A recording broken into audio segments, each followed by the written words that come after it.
Isa na namang kontrobersya ang gumulantang sa mundo ng showbiz matapos akusahan ng sariling kapatid si Ervic Vihandre ng pananakit at pambubugbog.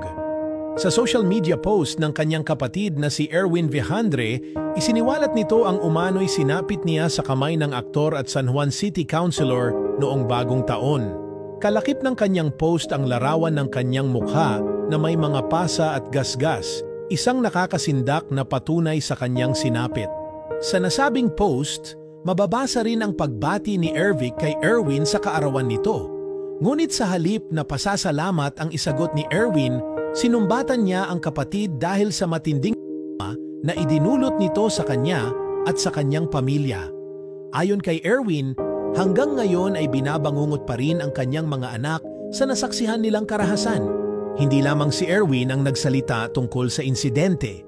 Maging ang asawa nitong si Jai Vihandre ay binasag na rin ang kanilang pananahimik at idinetalye kung paano binugbog ni Ervic ang kanyang asawa sa harap mismo ng kanilang mga anak. Ayon kay Jai, walang kalaban-laban si Erwin at tinira umano ni Ervic ang ulo ng kanyang mister ng sunod-sunod na kahit nakatalikod ito. Lubos ang trauma na naidulot nito sa kanilang pamilya, lalo na sa kanilang mga anak na hanggang ngayon ay takot at ayaw nang bumalik sa Pilipinas. Isiniwalat din ni Jay ang umano'y pagpapanggap ni Ervic na mabuting tao sa harap ng publiko, lalo na sa mundo ng politika, ngunit kabaligtaran ang ugali nito pagdating sa sariling pamilya.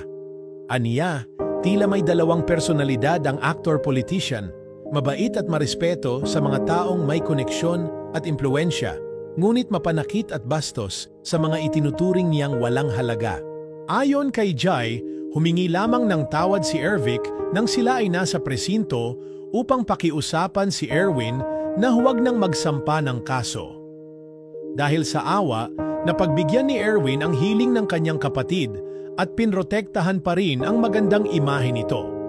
Ngunit ngayon, tila bumaliktad ang kanilang mundo nang tila ipinapakita ni Ervic sa publiko na wala siyang nagawang kasalanan at patuloy pa rin sa kanyang masayang pamumuhay habang ang kanyang pamilya ay dumaranas ng matinding trauma.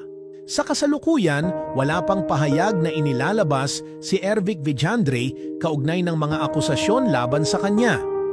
Patuloy namang nananawagan ang kampo ni Erwin na itigil na ni Ervic ang kanyang pagpapanggap at bigyan ng katahimikan ang kanilang pamilya.